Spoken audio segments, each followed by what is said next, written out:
everyone, and welcome back to Talking Mental Health. This is episode 3, and today we're talking about dignity, spirituality, and how they both connect to mental health. This is a part 2 episode to our part 1 episode in season 1, where I sat down with Alina Kodatt, and we talked about all things dignity, spirituality, how it connects to college-age young adults, peer support, different types of treatments. It was a really great conversation, and today I'm here with Vendela. And Vendela, do you want to introduce yourself to everyone? My name is Vendela. I'm fully online at Florida Atlantic University, but I'm currently in Los Angeles, so I have a little bit of a different college experience than most. But I really enjoy it, and I love my studies, and I have 2 cats, and that is something you should know about me. I'm excited to have Vendela here. So just like in the first 2 episodes, this season we're kind of pulling in college-age young adults themselves just to talk about these topics over again and get their input on it, since it is the population we've been talking about this whole time. So Vendela, if you're ready, then we'll go ahead and get started. Yeah, for sure. I'm going to start off. Oh, no, you're good. I'm just going to start off. I just realized I didn't change this first question for you. We're going to have to cut this part out. This first question was supposed to be, what did you already know about dignity and spirit dignity? Gotcha. But I don't want to throw you like that. Are you able to answer that question, or do you want me to stick to the other one? That's why I said depression, because I was like, but then I watched the video and it was dignity, and so I was like, okay, so maybe we're doing a little bit of both. I was like, I don't know. Yeah, you said that a second ago, and I was like, that's weird, but okay. Yeah, no, I can talk about both though. Like, it's fine. It's fine.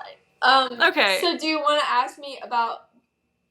to stay on like track and ask me about dignity, I guess? If you're comfortable with talking about it, then yes. If not, then we can figure something else out. Okay, yeah, you can ask me about dignity. Okay, do you need a minute or two to prepare before I do that? No, I wrote down some notes from the episode, and I'm just going to use that, I think. Okay, all right. I just and you could also just say too, I've heard the phrase, but not much before this episode. You know what I mean? Yeah. I just looked at that and went, I didn't change that. No, you're so good. Okay. Okay, so I'm gonna give it a few seconds to start, and then I'll just have Mike cut this part out, because the intro I'm gonna leave. I actually like that. Yeah. And then I'll just ask the question. You're the first one to experience me not messing up the intro, but then I just messed up the whole thing. You're so good. You're so good. No, it's okay. All right, so I'll start at 3:45 with the question. Okay, just to get right into it then, my first question for you is, Alina talked a lot about dignity, spirituality, mental health, so I'm curious, what did you know about dignity before? The phrase, what is it? Have you heard it before? What were some things you already knew? So, honestly, I really didn't know that much about dignity or, what it meant. I guess I knew what it meant, a conversational term, but, I couldn't really define it. And after watching the last video with Alina, I like that she sort of related it to, your self-perception and, how that's, a huge part of your dignity, how you think about yourself and, compare yourself to others. And I think that's really interesting, but I'm still, trying to figure out, I guess, the definitionally what it means. But, yeah, that would be my knowledge on the word.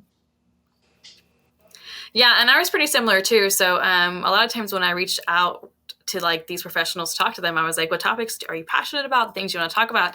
And for her, it was dignity. And I was like, that's an interesting one. And again, same thing you said, conversationally, I can use the word, I've heard the word, but I've never thought about actually, sitting down and defining it until this episode. So, yeah.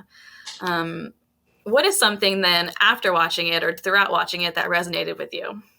I think it's so interesting hearing from a therapist's point of view, especially when she was talking about approaching other people's sort of zones where they don't want to talk about things and how to sort of figure that out. She was talking about you have to want to change, you have to be willing to share things in order and open up in order to tap into that spirituality and connection with others.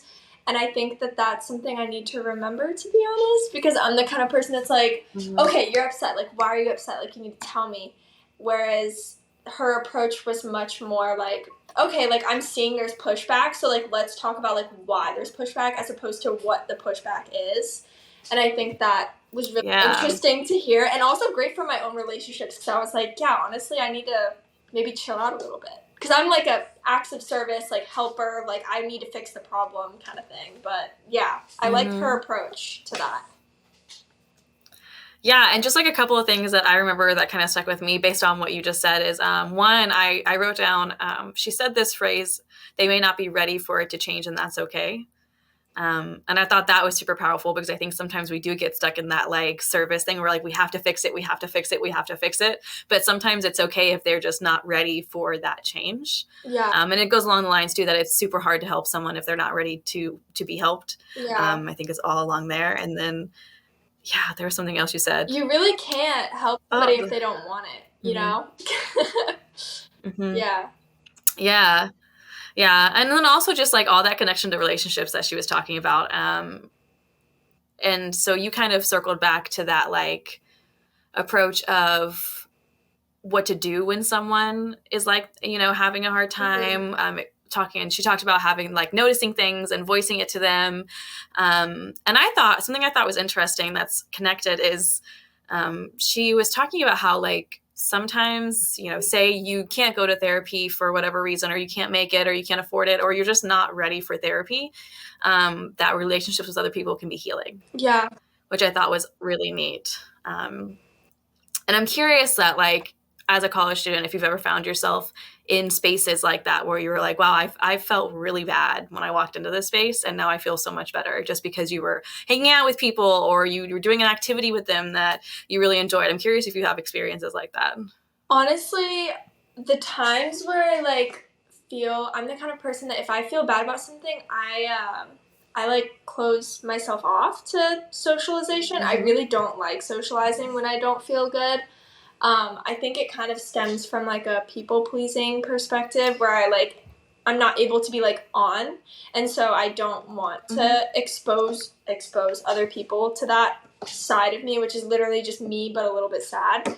And but the times where I have done that, it's been with people that I'm really comfortable with, and I always have to kind of set the terms for the kind of conversation I want to have. First of all, I always ask, like, hey, I need to talk about something that I'm upset about. Like, are you available to, like, talk to me about that? Because, like, dumping on people is something I used to do, and I'm trying to not do that anymore.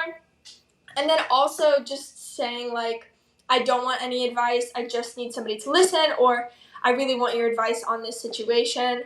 And when I set the terms of, like, how I, like, want their reaction to be, I guess, or, like, their approach to responding to me to be, it's always very relieving. It's like a weight off my chest. So yeah, I always have to set the terms though, because otherwise, you know, I feel like for me personally, like I'm an automatic advice giver. So like with my friends, I'll have to be like, do you want advice or do you just want me to listen? Because I need to know, you know, so yeah. Yeah. Well, one, I think that last thing you said is super important, because I think sometimes people don't want to speak up because maybe they don't want advice. Maybe they just want someone to hear what they're saying. And so I love that like preface of like, I can tell you're going through something and you can definitely talk to me, and I'll listen. I'll say nothing and we can just move on after this if you want. I love that. And then also because I think Alina said something in the episode about how like, so most episodes I try to explore like what the process was for healing or for getting interventions or just like what it is. And she's talked mostly how it's just a lot of talk therapy. And she had said that like a lot of therapy is just listening. Yeah. And sometimes people just want that person who'll just sit there and listen. So I love that little like end thing you said of, do you want me to listen or do you want advice kind of thing? Yeah, it's helped so many situations too, and like miscommunications between like me and my friends, or like even like me and my partner too. Like if he's talking about something that he's frustrated about and I'm automatically like, well, here's what you should do. Then it's like, okay, no, I didn't want that actually. I just wanted you to hear what I was saying. So yeah. Yeah. Some people just want to be Yeah. heard. I also wanted to like name too that I felt it when you were like, sometimes I just close myself off when I'm in those Yeah. moods. Because I totally do that too. And I've gotten to the point in my life where like, I know I do that and I can see I do that. And I'll even be sitting there like, I know that if I go to this thing I was invited to later, that I'll probably feel better, but I don't feel like it. No. Like I consciously am like, I know I'll probably feel better, but I just don't want to. No. Like, yeah. I felt that when you said it. I was like, I've been there so many times. Yeah. I think like um just because like my family, I have an amazing family. My parents are awesome, but the one thing that didn't happen as much as I probably like would have preferred it to happen in my household was like showing emotion. They're like the sweetest people ever and amazing, but like I never saw my mom or dad cry like ever as a kid. And so I Mm-hmm. think Mm-hmm. like they didn't have a lot to cry about, obviously, because we were very fortunate enough to be like financially stable in a great neighborhood, like all my family's alive and healthy. Like there really wasn't any reason, but any sort of like emotional struggle really wasn't present. And so I think that now it's like Mm-hmm. I have normalized like anytime I like feel an intense emotion to not really show it to people. So that's something I've been kind of working on a little bit. But yeah. Yeah, and I think too, like openly talking about things like that is so helpful to some people because they might be in a similar situation, and so I think they might feel a little heard by what you just said. Yeah. So thank you for Yeah. sharing. I want to connect a little bit too. Then it's not quite the same, but she did talk about family at one Mm-hmm. point, and I thought it was interesting because she was linking like someone's dignity directly to kind of how they grew up, Yeah. which I thought was super interesting. So she was talking about how like the role they played in their family growing up is often like how she starts to dig into Yeah. what their dignity is. So they're not going to just straight up say it, but she's like, I'm listening for what they're saying, and it's that whole like, well, if I'm not good, I'm not valuable to them, so I have to be good all the time, like things like that. And so I'm curious your thoughts on that, if you remember anything of what she said. Yeah, well, the whole like, if I'm not good or if I'm not well behaved, then I'm not valuable. That isn't like, that's probably like an extreme for like something that I felt as a kid, but like it was like somewhat like, I really wanted to like impress Mm-hmm. my parents because they were such amazing people that I was like, I want them to love me so bad. And like, even though they Yeah. always did, Yeah. it was like, I don't ever want to disappoint them, because they're so amazing. Mm-hmm. And so it was just like, kind of Yeah. like that. And I feel like that's sort of like I'm definitely a perfectionist. I'm a straight A student. If I start something, I'm going to finish it like on time, early. Like, Mm-hmm. like it's just, I think that's sort of a part of me I've definitely carried with me with my dignity now. And like because I spent one semester in school at FAU in person and I stayed in a dorm. And even with like my roommates, I could definitely tell, most times like not in a bad way, but I could tell how their home life affected, my interactions with them, like their relationship with their parents. When they would come into town, I'd be like, okay, like I see where they get that from. I see like why they're acting like this, why they don't have a great self-image, or why they have a great self-image but maybe not a great work ethic, or like things like that. It was really Mm-hmm. interesting to see, especially with like chores and cleanliness and things like that. Just like their role in their family, Yeah. whether or not they were expected to like have responsibilities, definitely affected how they held themselves in college. That was interesting. Yeah, and that's some of what she talked about too. So I love that you related it back to like your own experiences, and it's stuff that I saw too, even when I was in a dorm and housing off Mm-hmm. campus. Like no matter where I lived with roommates. I mean, there was one point where I had like 4 roommates. It was me and 4 other girls, and so you definitely do see those things as you're living with someone or bonding with people or just hanging out with them a lot, even if they don't live with you. So I appreciate that. Was there anything else like that resonated with you that you wanted to bring up before we moved on? Yeah. Let me look at my notes. Yeah, go for it. Oh, the other thing that resonated with me was when she was talking about breaks, like going home for like holidays and stuff. And something that really stood out to me, Mm-hmm. it's like so obvious, but like when people put it into words, you're like, oh my God, like, yes, I think that. But like when she was saying, remembering that when you've gone away, you've changed, but when you come back, your family hasn't changed. Like they're still in the same sort of like routines as when you left, but now you're different. So like when you come home and it feels weird, like you have to like acknowledge that, I guess. And when I came home, I like had a really difficult time with that, with things being like different. I'm really bad with change. And I didn't take into account the fact that it was probably like me, the one that changed, because I'm the one that left. And I think even that like idea that like I've changed, but home is pretty much the same, is something that helped me a lot with like eventually when I learned that later. But yeah, I like when she said that a lot, because I was like, yeah, I felt really weird going home to my childhood bedroom and being like, oh, okay, now I have to eat the groceries out of this fridge and I have no idea what's in it. You know, like I love meal planning for myself, and now I have to rely on everybody else, and it's really, yeah, so many different like things you have to readjust to. Yeah, and I loved that part, because I think it is that like, oh wow moment, because like you said, it's not something that we really put into words. It's something we feel, something we experience, but we don't realize what it is that we're experiencing. And I've definitely felt that too, like going home for Christmas breaks or summers, or even like bigger. I moved back into my parents' house to go to grad school, and that was like a whole new world compared to like the 5 years I was away, you know? And so, yeah, definitely.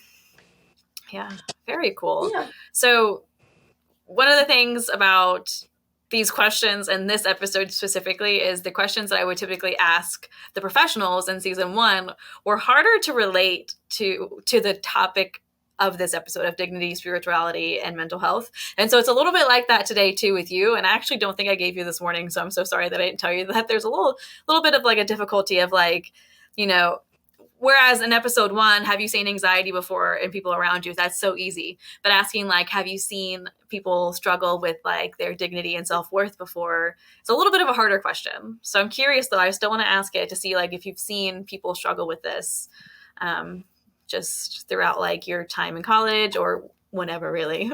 Yeah, I mean, I think Alina made a great point when she said, when you leave like your house, your home, your routine, your everyday, and you go out to live by yourself or with other people, you're basically forced to create your own identity. Like you're no longer your parents' kid.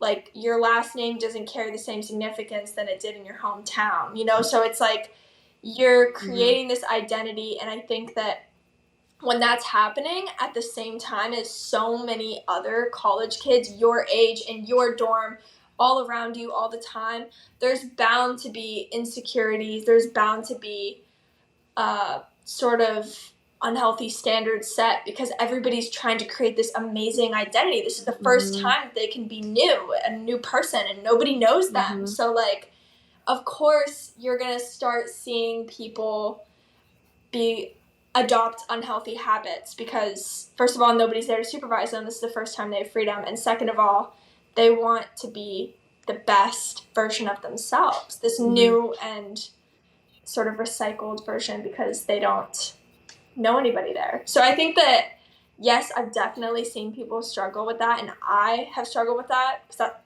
almost sounded like I didn't, like I was just observing it, but no, I also did. But yeah, so it was definitely difficult comparing. I think that I personally am not a huge fan of Greek life, and I think that really exacerbates some of those insecurities. And then when you're thrown into Greek life and you're searching for an identity like so earnestly when you first leave your home, Greek life is definitely something that people latch onto, which is amazing, because they think that it's like this great thing that's going to offer them so many opportunities, and it does in some ways, but in others it definitely limits your identity, to be honest. So I think that there's just so many routes people go, and all of them have positives and negatives. But yeah. Yeah, I love that answer, especially because it's like it's kind of all encompassing. Like you're acknowledging that, you know, just like Alina said, and like we've said earlier in this episode already, is you're moving away. It's a huge change. All these things are happening. You're joining clubs, you're joining, you know, you might fall into that Greek Greek life. Yeah. My brain just forgot how to Greek say life. that. Greek life. Yep. Yeah. Okay. Clearly that was not something that I ever went to, which is why my brain's like, well, how do you say that? Yeah, I don't know. But yeah, you're finding all these new places and people and things, and you're changing. And so I love that you kind of use that general phrase of like, how do you not have struggle with these things when you go away to college? So I really appreciate your honesty there and just kind of how you covered that. Yeah. Do you think, and so this is also another weirder question, because typically we're like, you know, what do you think we could do to better prepare you to help with anxiety in college? But this is more of like on the ends of things of like, what do you think could be done to help you or other people kind of work through this in college? What is something that might be missing, or something that maybe you didn't take advantage of, or your friends didn't take advantage of, that could be helping them? Oh, wow. With this.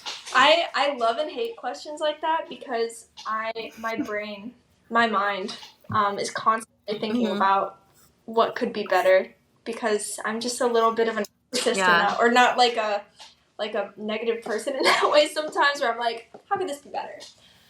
So that is the perfectionist in me. But I think that, honestly, what would have made it better for me is if I had joined more clubs. But the thing is that I went into college knowing I was leaving, so I didn't make any connections because I knew I was going to be gone the next semester. But I know for other people, it's definitely, honestly, an education in gender, and education in sexuality, and education in marginalized studies. Those are all things that are extremely necessary for everybody. And I think that college-aged young adults, it's when you're finding this identity that it's most important to learn those things. Because it's sort of like, in my head, it's like the second, like, coming of age. Like, when you're little, people say, like, you're so impressionable when you're, like, a child. And then I think the second impressionable period is when you're in college. Like, that is the time when you also need to be, like, learning the next set of things. Like, maybe not your ABCs, but maybe, like, about, you know, sexual abuse and assault, and what that means, and what that looks like, and, like, things like that. Because I think that there was so much, like, fear of, like, for me, like, leaving my dorm even, because just a lot of different clashing personalities, a lot of clashing ideas that could have all been resolved if everybody had a holistic education of everybody's experiences. So I would say high school needs to do a little better in that way. That's what I would say. I think that is extremely helpful, because in my like point of view, I guess, like, I probably would have left my dorm more if I hadn't felt like the guys in my hallway weren't so, like, aggressive, you know, or, like, really forward and, like, borderline creepy. Because, again, this is their first time out of the house. They want to be cool. They want to be, like, hip and handsome and hot. And so they're going to flirt in ways that they have no idea what they're doing, and it comes off as creepy. So I feel like an education and that kind of stuff would be great for everybody. Yeah, I loved that.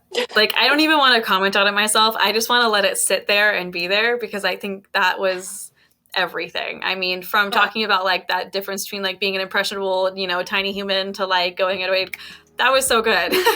So I'm going to leave it at that on my side of things. So unless you have anything else you want to kind of comment on before we close it out, let me know, or we'll just go ahead and go through the end. Honestly, that's it. I've said my piece, I guess. Yeah, no, I would love to end that right there. That was so good. So if you guys haven't seen part 1, it's Dignity, Spirituality, and Mental Health, and it's in season 1 with Alina Kodatt. And thank you, Vendela, for being here, and thank you, everyone, for watching. Bye.